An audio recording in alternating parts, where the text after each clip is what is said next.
Buck up, little buckaroo. Don't let the monkeys get to you. Hold on tight and you'll get through. Buck up, little buckaroo. Oh, it's gonna be all right. All right, I want you to know that you've come a long, long, long, long way. And you've still got a long way to go. Hello, ladies and gentlemen. I am Maxwell Ivy, known around the world as the Blind Blogger, and this is another episode of What's Your Excuse, where I try to help you explode your excuses and accomplish your big goals and dreams by bringing you interviews with people who have overcome adversity or thrived in spite of difficult life circumstances, people who have struck out on their own and started a unique business, people who have real-world tested advice and suggestions that will help you move forward, or people who I just happen to like, admire, and are inspired by personally. And you can find it at theblindblogger.net. You can also say, hey, Alexa, play the Blind Blogger, or Google, ask for the Blind Blogger. Excuse me. You can do the same thing with What's Your Excuse. Alexa, stop. For anybody who's recording live, just ask for What's Your Excuse on any of the wireless platforms, and they'll get you over to the podcast as well. I'm currently offering a new service. I want to help you all become the next podcast rockstar guest, and you can find out more about that at theblindblogger.net/8weeks, the number 8. I also want to mention quickly my sponsor, Chip Edwards at createmyvoice.com. He will help you understand the importance of voice branding, why you need to claim your name on these wireless speakers now. You need to grab that invocation so somebody else doesn't get it. Otherwise, you won't have control over your name, your brand, or your content. Somebody else will determine what people get when they ask for you. And as these wireless platforms of Alexa and Google start to grow even more around the world and start to show up in even more places, you definitely want to take advantage of them. You don't want them working against you.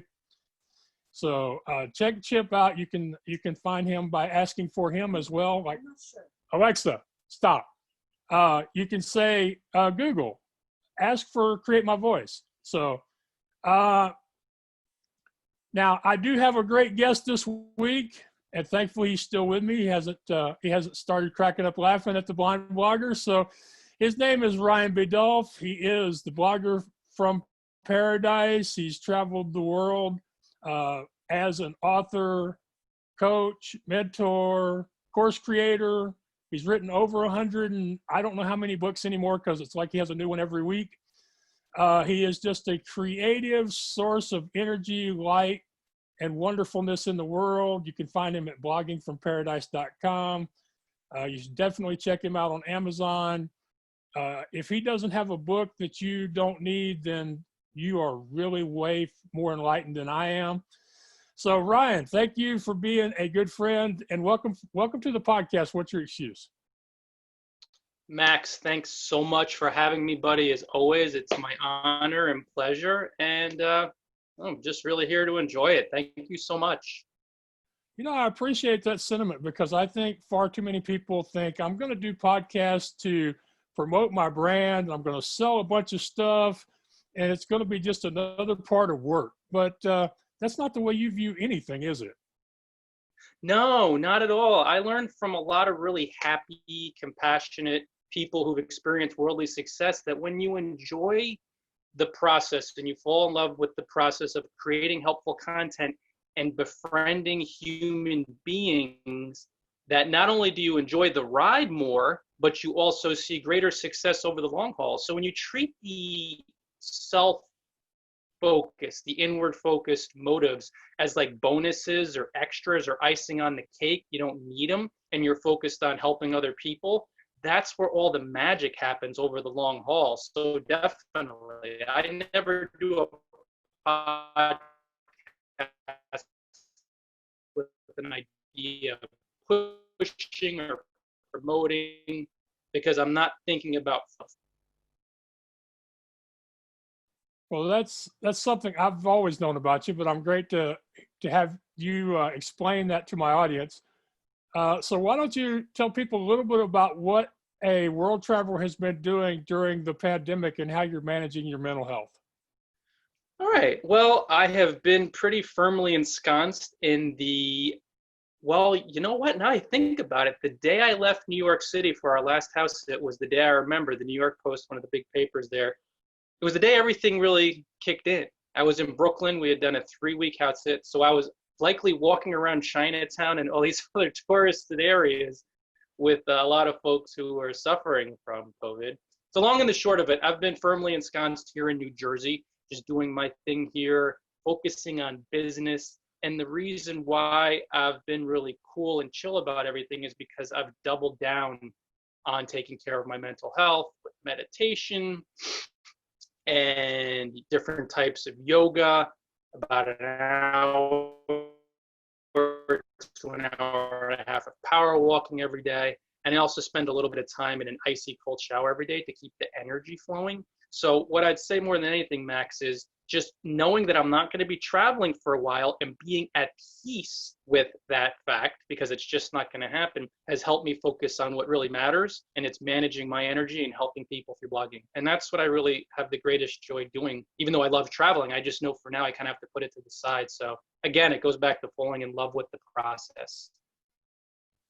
Right. So instead of traveling and experiencing, you've spent more time on your self-care, and you've also spent a lot more time writing guest posts for other people's blogs and recording your own videos. You've done a lot of Facebook Live as well.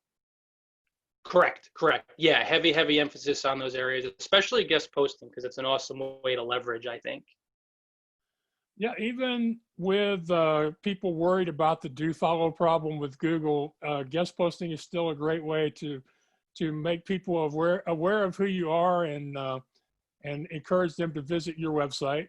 So guest posting is great, and blog commenting is good. And although a lot of bloggers, especially once they become pretty well known, they have to make that decision as to whether or not to still have comments. And I noticed that you have kind of transitioned to where if people want to comment on your post, they need to comment over on Facebook or on whatever social media you're promoting the post on. Yeah, you know what, Max? It was an energetic thing where the percentage of legitimate comments that I got routinely from folks was so incredibly low compared to the spam comments I received. And then another thing I realized, which one of my tech focused buddies mentioned on his blog, and it really hadn't put thought to it. I'm on a VPS, so I'm pretty good as far as hosting, but all of those just armies and legions of spammers, they take up a lot of space on my server. It's something that people don't think about. They're just like, oh, it's a waste as far as spam. I mean, these people are gobbling up your server resources, and they're the lowest quality form of traffic. So I'm thinking, okay, if it's just such a tiny amount of return for keeping the platform open, I decided to close it out and just start conversations through social media, Twitter, Facebook, if they want to be more private and intimate, messages with me. So yeah, it's one thing I had to do. I didn't do it lightly because I had over like 12,000 comments on my blog, mine and my readers included. But it was just one of those things, as everything grows, you start to see there are certain aspects of your blog that you're just going to have to release, as far as just knowing you're going to be able to move forward, things that are maybe pulling you down, anchoring you down, holding you back. So this is one of the things I kind of had to do to give my energy to where it's most required at the time. And that's really live videos, recorded videos, and guest posts.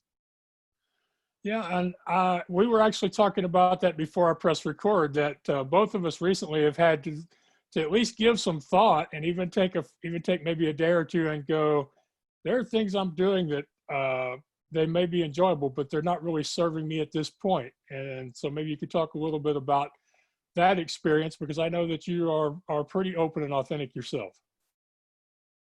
Yeah, no, we have to discuss exactly what we're doing, why we're doing it, and to do it, Max, I share these photos of me in places like Fiji and Bali, and like when we met in New York City, And folks look at it and they think, oh, this guy's so lucky, or he's so gifted or talented or blessed. But then I share my screw ups regularly and I share my thought processes, and I try to be as transparent as possible, because if you don't do that, you become a robot, not a human being. And then people look at you and they're like, robotically, I start thinking logically, well, this person's just whatever. He lives this magical life and that's not me. But when I share my wins and losses and thought process and how I'm experiencing things, even now, 15,000 hours into my professional blogging career, the different struggles I have and doubts, then people could look and say, you know what, I could, become successful too. Or maybe people have that worldly success, but they're like, oh, it's normal to doubt yourself. We're human. So I think that's a big part of the process of being transparent, and also being able to sleep well at night. Because I think a lot of folks, the people they are online are very different from who they are in real life. And that's a very important mistake not to make if you want to do this the right way. Yeah, we have a lot of cases of people who are presenting only the best side of themselves, especially on social media. And, big time. And yeah. That takes a toll that people don't realize that takes a toll to keep that up. It does, because you're acting. It's acting. It may not be Hollywood level, but you're not really that person. And what human being, I call it the Facebook effect. People feel depressed or down because we're human. We go through these moments, then they pop on Facebook and they read an update, or they see a photo and everything looks perfect. And it's a split second snap judgment of totally believing that this person's entire life, and that they're happy and they just at peace and they live such a dream life. It's a split second judgment, and you have no idea that the tens of thousands of hours that went into that life, or that, the ups, the downs, the ins and outs, or just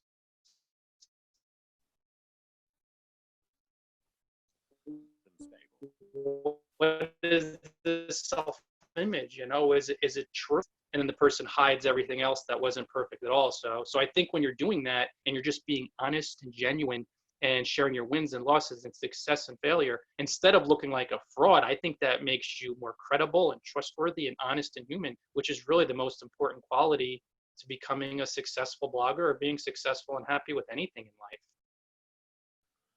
Yeah, unfortunately, we still have a fair number of quote experts out there who will tell people that if you're going to share content, the content should be positive. The content should always make you look good. I know. I see that. And I actually went very far in the other direction just to show people. There's this guy who lives in Phuket and lives in Bali, and I've been on Forbes and Entrepreneur and Fox News, and Mark lived this life. And I'm talking about my failures and my wins too, and my losses. And I these reality check posts where it's like more, not even so much negative, but just to say, hey, you're screwing up, you're making these mistakes, this is what's happening. That should be a real good marker as far as the direction you want to head in.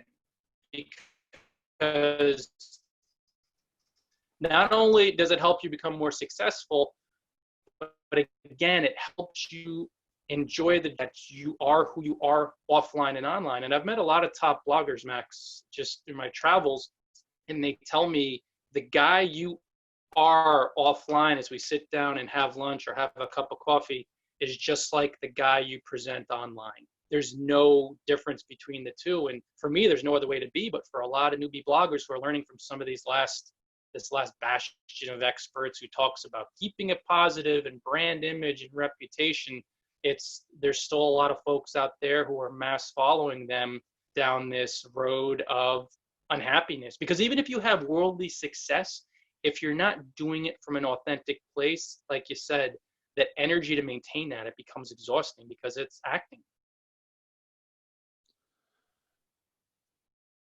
Yeah, and I especially appreciated a post you recently did about some of your personal struggles that grew out of a post I wrote about how we shouldn't expect successful bloggers we shouldn't have this misconception that they've never struggled. And You shared some great stuff about your parents, about your upbringing, some of the experiences you had that, really, if anybody ever had a doubt that Ryan is real, they would totally have that perspective changed after watching that video. Yeah, I think it's,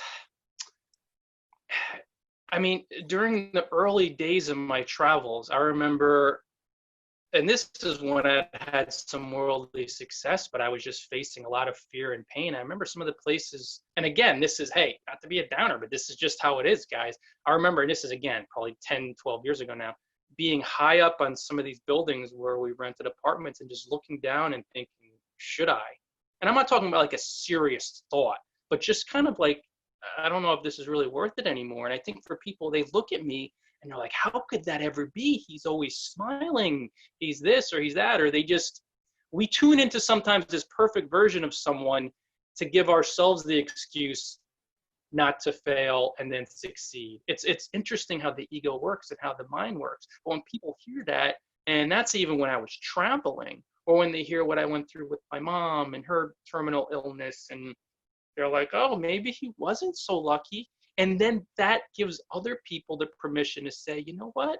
These things that are really tough that are going on in my life and this depression, like Ryan, I don't have to let that define me. I could still live my dreams and have all these flaws and imperfections and blind spots. Because unless we're Christ or the Buddha, we have shadow. It's just that simple. We're not totally detached and enlightened in pure love and God realized. So when you accept that basic truth, you could be inspiring and have wisdom and help people and do all these phenomenal things, and then just still have your shadows and your fears and your, like I said, I read one of these yogi books, and I was talking to my wife Kelly the other day, and obviously she's heavily into the meditating, yoga, and she's a personal development blog herself. And we're talking about we don't have a faultless gaze. One of these yogis, these Indian gurus, this guy Babaji, who is just a Christ-like figure in Indian and yoga and Kriya yoga, a special type of yoga that I do that's phenomenal. And he talked about having the faultless gaze, and there's probably the Dalai Lama now and maybe like 5 or 10 other people who have that just pure love and no judgment. The rest of us who don't meditate for 10 hours a day and live a worldly life, we're going to have these struggles, but we could also succeed and be happy. So that's one of my core messages. And I appreciate that you continue to share that with everybody. I'm speaking with Ryan Biddulph, the blogger from Paradise, and an author, course creator, multi-time self-published author. And you mentioned something earlier that I'm still not down with, but you talk about the energy from cold showers. Now, I remember reading the man's name is fading me right this minute. He was the author of Von Ryan's Express, and he spent time in one of the prisoner of war camps, and he said that during their incarceration, that cold showers really helped him, and that he promised to continue doing it when he got home, but he admitted that he stopped as soon as he had hot water again. So what is it about it? Why does it work? And you're not going to convince me to do it, okay? But no worries. I find myself when I do it on certain mornings during the winter when I'm back here in New Jersey. It's just funny the games that I play with myself when I'm playing around with the shower curtain and trying to get myself psyched up, or at least in the past. Now I'm more used to it.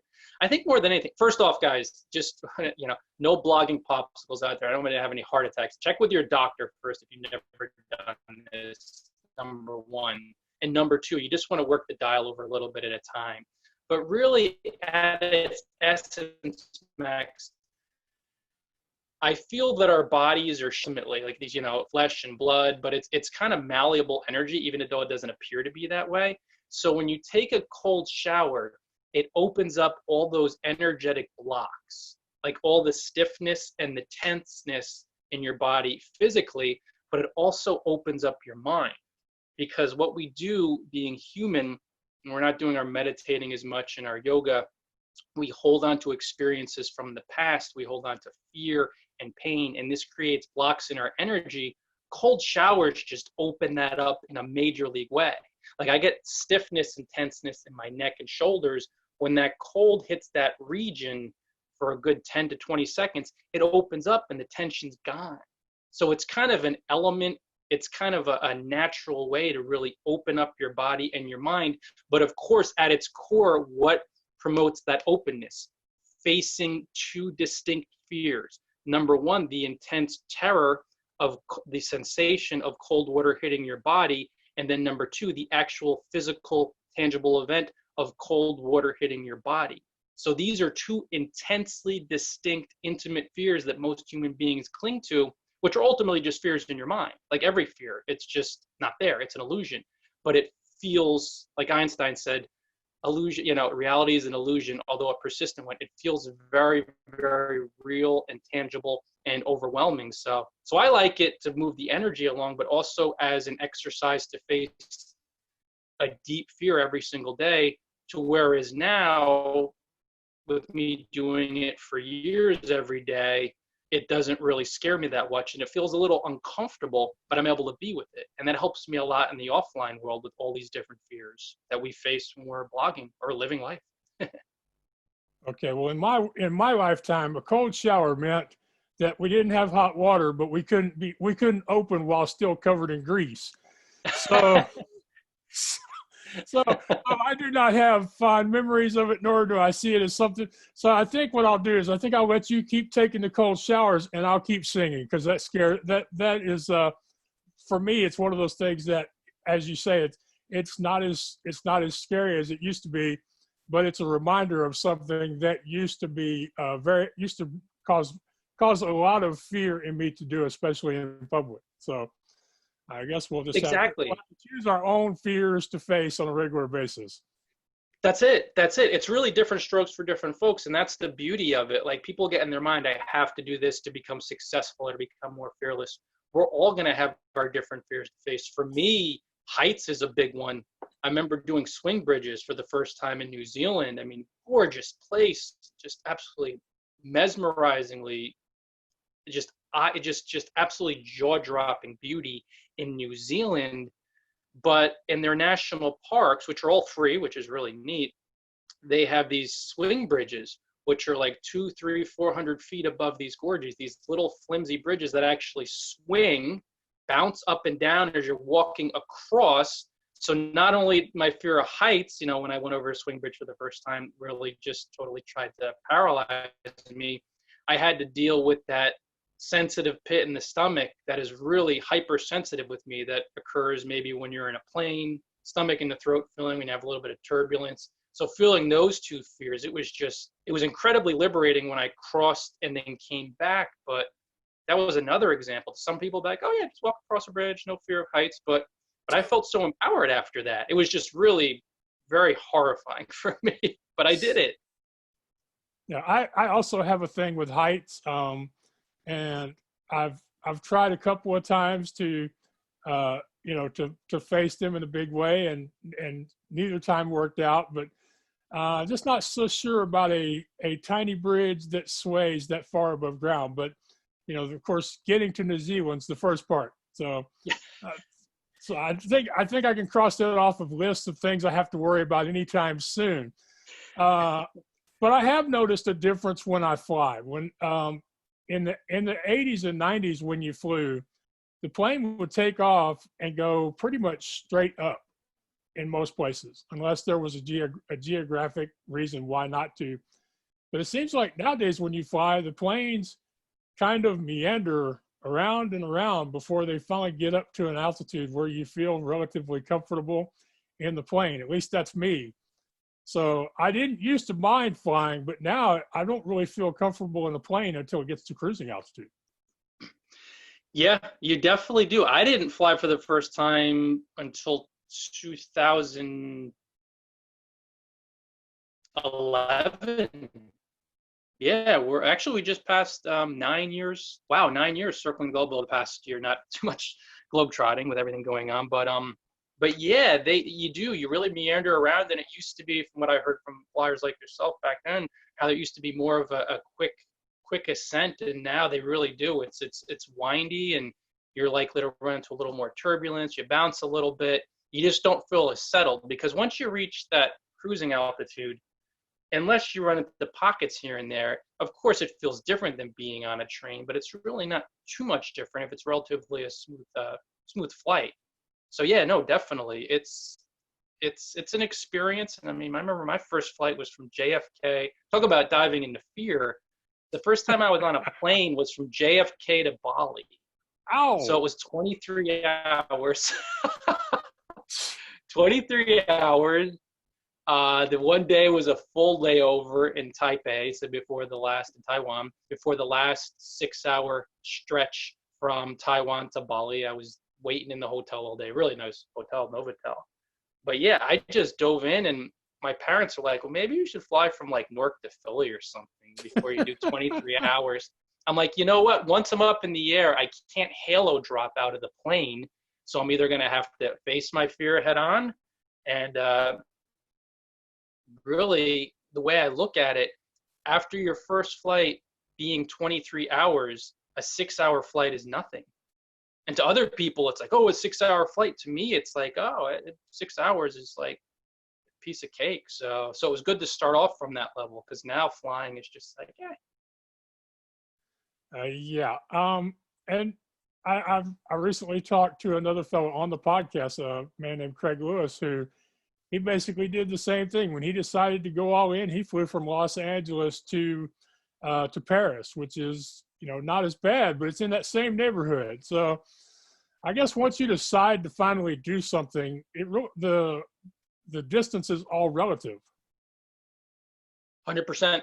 100%. It is. It is. And you see, too, it's all in the mind. We hear these platitudes, but sometimes we forget that really life is how you think it, how you feel it. It's how you perceive it through your mind. And the more you can train that mental muscle, you'll overcome the fear, which is an illusion. Now, we all feel fear and we experience it, but I never really understood it until I started reading this book, A Course in Miracles. I should say this book, it's kind of the book. Yeah, acim.org. Yeah, it's a huge book. It's Oh, it's a huge book and it also, if I remember right, it comes with there's like a workbook or a guide to the book that's pretty involved as well. very much so. Yep. I just take a little bit. It can only be digested unless you're enlightened. It can be digested like a paragraph at a time, maybe a page at a time. You just have to really take your time, because as you go through this book, you will start seeing that much of the life you lived up until that point, for most of us at least, has kind of been an illusion. It's kind of been like, whoa, wait a second, what have I been doing? I've been basing my life on fear and scarcity and poverty and running out.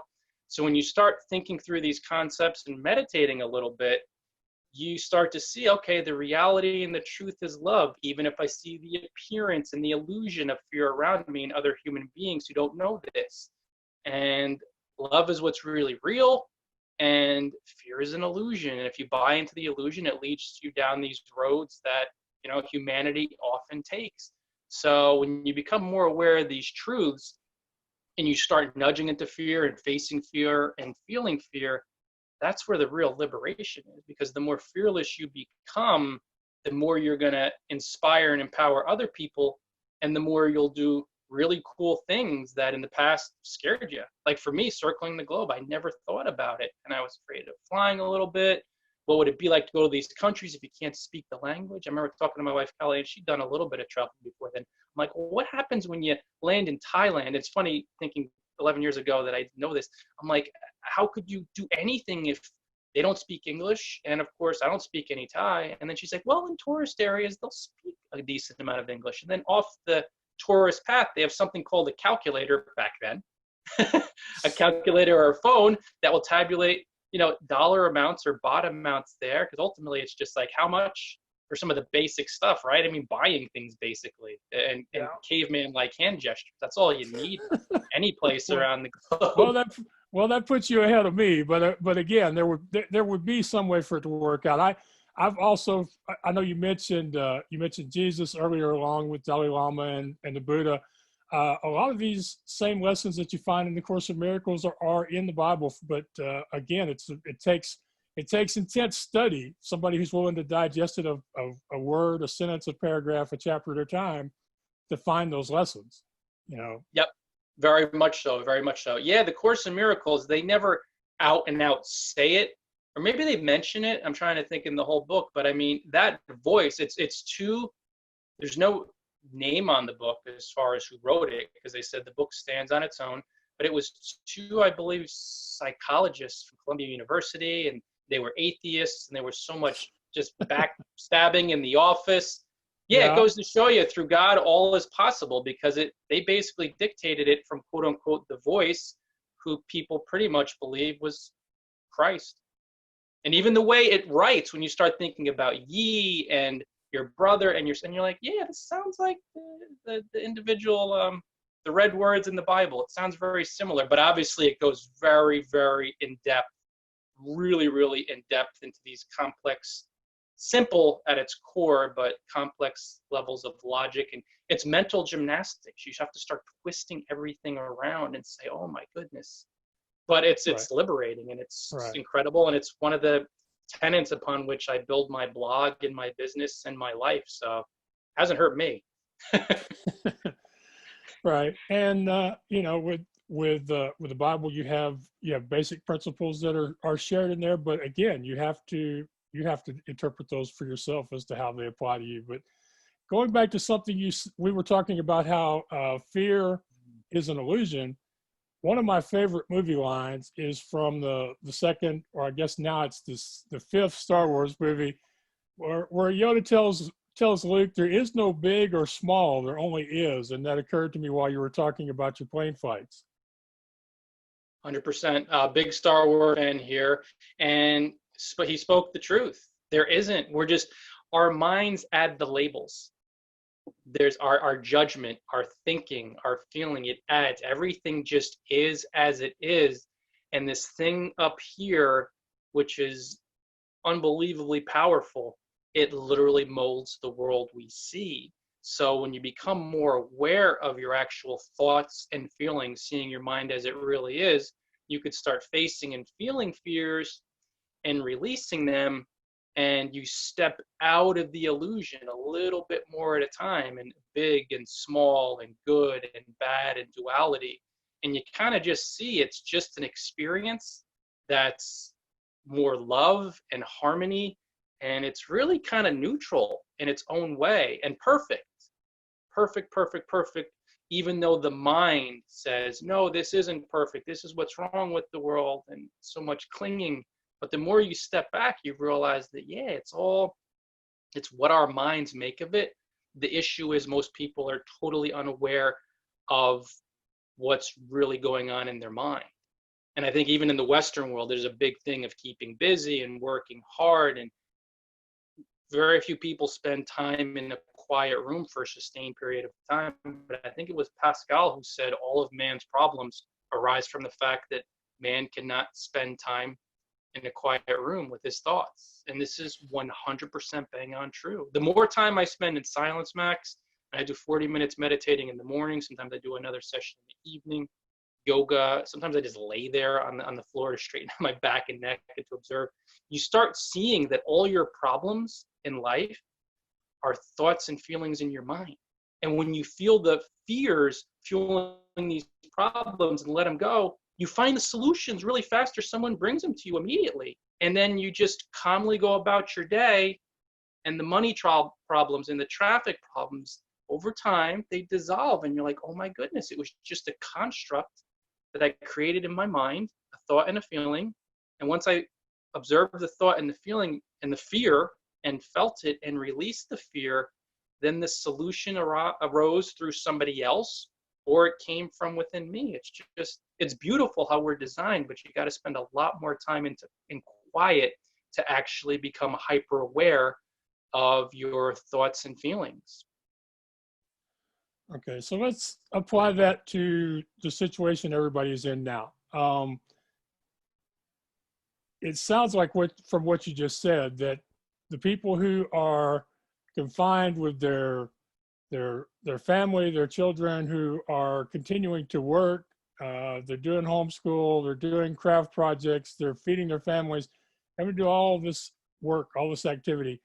It sounds like you think that the COVID is making it harder on people to find those quiet moments. So do you have any advice on how they can do that? Well, the number one thing I would say is right now, most Americans, I mean, people around the world, they're homebound largely. There's the quarantine going on. So right now, as you're sitting inside of your home, you have 24 hours a day to work with. Now, some of the time you're gonna be working, if you could work at home, spend some time with family. But let's say you have even 4 hours of spare time outside of your family time and job time, work time. You choose how to use those 4 hours. And if you decide to, for 30 minutes, I'll say for starters, 10 minutes, to lock yourself in a room and spend time in quiet, there's something that immediately happens for almost everybody who starts meditating and starts observing their mind as it really is. Fear. Fear manifests as laziness. It manifests as boredom. It manifests as my mind's racing too quickly. I can't take that. It manifests as all these different machinations in the mind. And that's the starting point. Like any human being can just close a door and find a quiet space, or go out in nature and find a quiet spot and sit there for 5 to 10 minutes. There's nothing stopping any human being from doing that. But the fears that arise from their ego, from their own fear, from their mind, that try to prevent them from doing that, that's what's causing at its core what's going on right now. Because it's really a fear problem.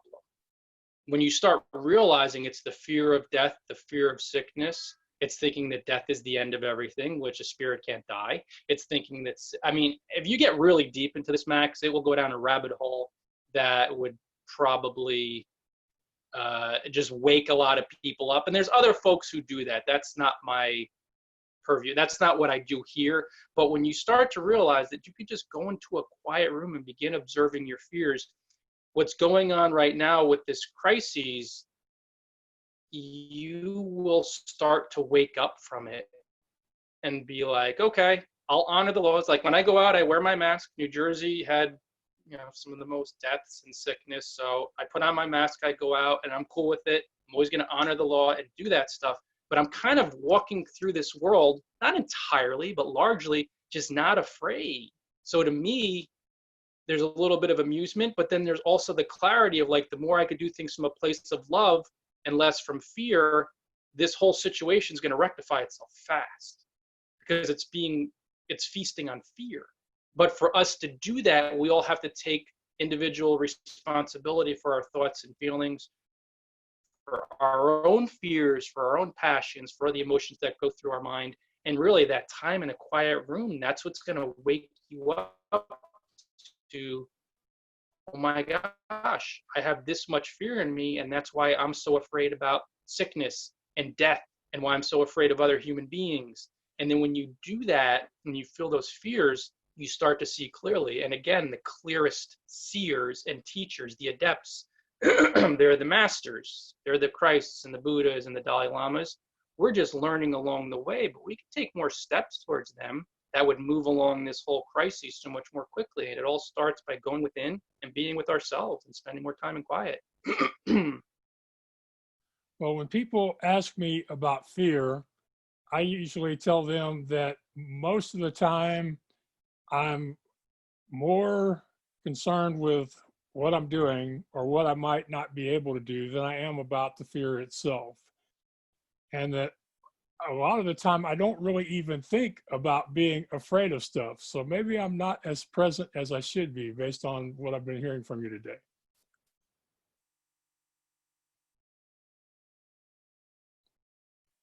Are you still there? Well, it again is perfect. One of the tenets I try to live my life by, no matter where I'm at, no matter how I screw up or how far along I think I am, and then I realize, wow, I'm not far along at all, and I kind of have this shadow and that. But then I realize, okay, I've done some things that have been more fearless, and I've empowered and inspired. It's kind of like moving more and more out of the realm of judgment into just acceptance of what is and who you are. And the more you do that, then you have more awareness, and the more aware you are, you see your mind and your fears and your hopes and your dreams and your emotions, your thoughts and feelings as they really are. And then that's the type of space where you're obviously super advanced, Max, because you could see the difference between those two types of fears. So that's when you reach that level of awareness. Well, there's the fear, and then there's the fear, and then there's the fear of, okay, what I can't do, what I can do. It's so simple, but so excruciatingly uncomfortable to spend time in silence for 20 minutes, for 30 minutes, for an hour, because all this stuff arises. But when you feel those fears and you experience that pain and that anguish, you release them quickly after the intense feelings. Like, I cry a lot. I feel stressed a lot. Not most of my day, but I say a lot, I mean like 2 minutes here, 5 minutes there. But then after those bursts, I don't have that fear in me. So then I see more and more clearly, and I live more from love and less from the illusion of fear. And I don't feel like I'm hostage to energy waves in my mind, because emotions are just energy waves in your mind. They're these little invisible thingies. So when you start thinking about that, like, why am I afraid of energy waves? And nobody thinks like that, or very few people do, but I do, because I spend a lot of time in quiet. And it's one of the things that helps me be more fearless and do more things from an energy of love. It's really a liberator for me. I sometimes like to consider whether or not the lack of visual input makes me more able to approach my fears, because there's a lot of stuff that would be scarier or grosser if you could actually see it for yourself. I mean, like, I do not have to see people carrying guns or having bulges. I don't have to see rats walking down the street. Unless they're growling, I'm not even going to see the big dogs in people's yards. So I sometimes wonder if that helps me in this area. It really could. It really could, because most of us visually, there's this process going on where we see something with our eyes, and then our fears color it to mean threat, dangerous, stay away. There's something visceral about it. Like a couple years ago, well, goodness gracious, now 6 years ago, 2014, I sat in a cage with 3 400-pound tigers in Thailand. Now you're allowed to do this type of stuff in a developing nation. And yeah, they were raised by people, but like the disclaimer, the waiver that you signed was thicker than 3 Bibles before you walked into the cage, because their teeth are longer than my fingers. I mean, it's unbelievable to be in the presence of an apex predator. And, no issues. Obviously, I'm here doing the call, but I never forget seeing that animal. And my wife loves big cats. On TV, she walked in there like it was a little tabby. There was 3 of them. I mean, when it stood up, Max, I'm about 6 foot tall. When it stood up, its head was to my pecs. And that's on all 4s, not on its back 2 legs. I mean, these things are monstrous. So I remember my eyes looking at it, and every part of my being, the fear arose of this thing will kill you and eat you if you go inside that cage. And it wasn't like, oh, it was just this pulsating shaking and terror. So I just thought of that one incident, and this is pretty intense. But yeah, our eyes, our ears, these senses can really lie to us, because if we color what we're judging, what we're perceiving through these senses with fear, it's going to screw up our lives. Well, I'm going to say it here because I'm obligated to by the law of the visually impaired community. Even a blind man would know that's scary. Even the blind guy would know that's wrong, man. My family traveled with a one-ring circus for one winter, and my brother Patrick had the pleasure of dumping our garbage one night at the same time they were feeding those big cats. Oh, And he said they let out screams that made him think planes were flying over. He said one of the cats stuck his arm through the side of the cage and took a swipe at him, and he said, Max, it missed me by an inch. He said, if it had hit me, I'd still be flying through the air, you know? So I'm not exactly sure them cats are ever, you know, you ever want to spend time with them, but I can see how it could be an exercise in fear, just like walking on hot, fiery coals can be an exercise in facing fear. But for those of y'all who think I'm crazy, we have a new standard. There's me, and then there's Ryan, okay? I haven't even gotten into the trip in Costa Rica.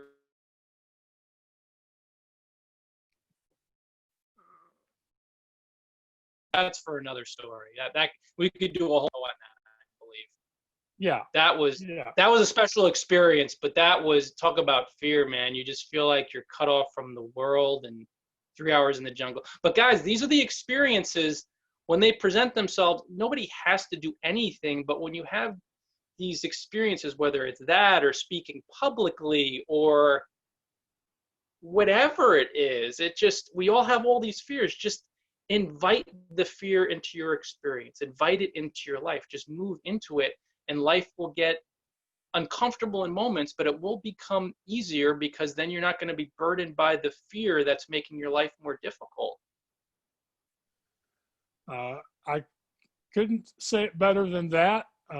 Although if people want to hear me say it as good as I can, my next book is going to discuss my traveling to Philadelphia and giving my first public talk as a means of promoting my first book, Leading You Out of the Darkness into the Light. And a lot of people at that time said I didn't look like I was scared by the event. And it wasn't until after I was there and people started talking about what I had done that I was like, okay, maybe I shouldn't have done that. So my dad likes to say that he used to say that the Ivy men get scared after it's over with, not before or during. I'm not exactly sure that's 100% true because there are about 10 things that are on my list of stuff I never planned to do in my lifetime. Yeah. Well, hey, yeah, that's the thing. Nobody is entirely fearless. And in the same regard, knowing that, you know what it is? It's just, we have so many opportunities to experience more in life, to have more, to do more, to be more, but it all happens by just nudging into fear. And if you're just willing to do that again and again and again, whether it's before, during, or after, you know, when things hit you later and you're like, and I'm like that sometimes too, where it's like, I'm in the moment before, I don't have trepidation, during the experience, yeah, no issues. And I look back at it. And I think actually it's funny, like the jungle, when I look back at that now, I'm like, oh my goodness, like there are certain experiences I had there where I'm like, I could have died so many times. Like once the water went out and I had to go up this jungle gorge where water came from, and there's venomous snakes up there, and I went up there during a downpour, and in the moment I had to do it or else we'd run out of water, become dehydrated, and goodness knows how much time we'd have there. But before we wound up fighting the big one. But it's just, when you think back, you're like, oh yeah, that was kind of crazy. So I'm kind of the same way in that regard with fear. Like sometimes it's after, when I start revisiting it, I'm like, whoa. Well, Ryan, I appreciate you coming on the show and talking with me again for a while. People, if y'all want to check out Ryan, you can find him at bloggingfromparadise.com. If you have a blog or a podcast or thinking of starting one, you should reach out to him. If you're an author, or if there's any type of a goal that you're working towards, his books can be very encouraging and uplifting, and you can find them all on Amazon. So Ryan, is there one thing that you want to say before we're through, or have you pretty much said it already? Just more than anything, Max, I'd say follow your fun into your fear. Do what you love doing, have fun helping people, and keep facing fear. The more you do that, the more it will dissolve in your being, and you'll move more toward your dreams while empowering and inspiring humanity. Well, thank you. I appreciate that. Shift All right. Shift. Resume. Okay, can you say that again? Oh no, that's okay. No, Uh, just basically, I don't know. Thank you so much for the fear. Maybe it cut there out you a little go. bit. Either way, it's no Yeah. worries. Just thank you so much. Yeah, no, thank you so much for the opportunity as always, and it's a blast to chat, and hopefully we can do this again soon. /stop. Okay, we had another great conversation with Ryan. There was a little bit of glitching on the internet, but that was because he is currently staying in a large apartment building. There are a lot of people home using the internet, streaming, and I'm sure some of them have probably started their weekend a little early. So, but the great thing about Ryan is his personality comes through. His message is, just crystal clear that we have to do things from a point of view of love. And in order to do that, we have to face our fears. We have to nudge into our fears. We have to make ourselves uncomfortable at times. He mentioned, the Dalai Lama, Buddha, Jesus. He also mentioned the Course in Miracles, and I mentioned the Bible. There are lots of places where we can find information. I know for a lot of y'all, that's podcasts, thankfully, blogs, books from other people who have overcome important things in their lives and written about their struggles. But the thing is, we have to continue taking those small steps every day. Just because me and Ryan have gotten to the point where we are doesn't mean that you are anything less, because your story is different. Your challenges are different. Your fears are different. Certain things that scare me wouldn't scare you. I mentioned to Ryan that I have a list of things I'm still not going to do. I mean, I have no plans to swim with sharks, whitewater raft, bungee jump out of a good airplane. Those are, things I have no intention on doing. I have faced other fears. I've traveled around the country solo. I've depended on people that I met 5 minutes ago to give me directions and escort me to the next place I needed to be at. So we all have our own fears and our own ways of facing them, and we don't have to face them all at once. Just like he talked about with meditation, where you start with 5 minutes or 10 minutes, find some small aspect of the big thing that scares you.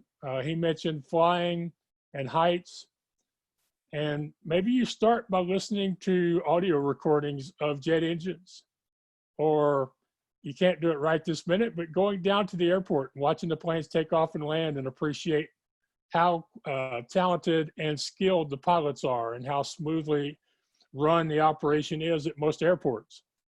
So find those small things, just like when you're wanting to accomplish a positive goal, facing those fears can and should start with finding small aspects of your fear to face. And then continuing to overcome the fear a little bit at a time, every day, week, month, until you get there, until you don't really think about it anymore. As I mentioned, I'm still kind of scared of singing in public because once upon a time people made fun of my voice or my singing. It's not as scary as it used to be, but I still do it because it's a reminder of a fear I had to face. I do hope you will visit my sponsor, Chip Edwards at createmyvoice.com. Reach out to him about creating a voice branding strategy where you claim your invocation name, the name you want people to use when they're looking for you on Alexa or Google. You can say, play Create My Voice, or you can say, ask for Create My Voice. You can do the same thing with this podcast. You can say, Alexa, play What's Your Excuse, or Google, ask for What's Your Excuse. And I look forward to hearing from some of y'all who have listened to the podcast over the wireless speakers. But Chip can really help you use that to create a branding strategy, because they're not only here, they're coming to more and more places every day. Lawn tractors, kitchens, semi trucks. Of course, they're already in people's cars, but people are going to be using them more and more to find and consume content, and you need to be there. And you need to have control of your name. So find him at createmyvoice.com. Reach out to him and schedule a short talk to find out what he can do, how he'll do it, and how you will benefit. Again, if you want to do more podcast interviews, head over to theblindblogger.net. There's 2 options on there, but if you already done podcasts and want to do more of them, go to the online publicity tab. If you've never done podcasts or you think you need some preparation and some training, you can go to the 8 weeks, the number 8, and I will help you get clear on your story, run you through some practice podcast interviews, interview you for my show, book you on other people's shows, promote those appearances on social media, and mentor you along the way. Do hope that you will check those out. Until next time, I really do appreciate your continued support. So thank you and take care out there. This is the Blind Blogger, Maxwell Ivy, and this is What's Your Excuse? Too many times we stand aside and let the water slip away. Till what we put off to tomorrow has finally come today. So don't stand upon the shoreline and say you're satisfied. Choose to chance the rapids and dare to dance the tide.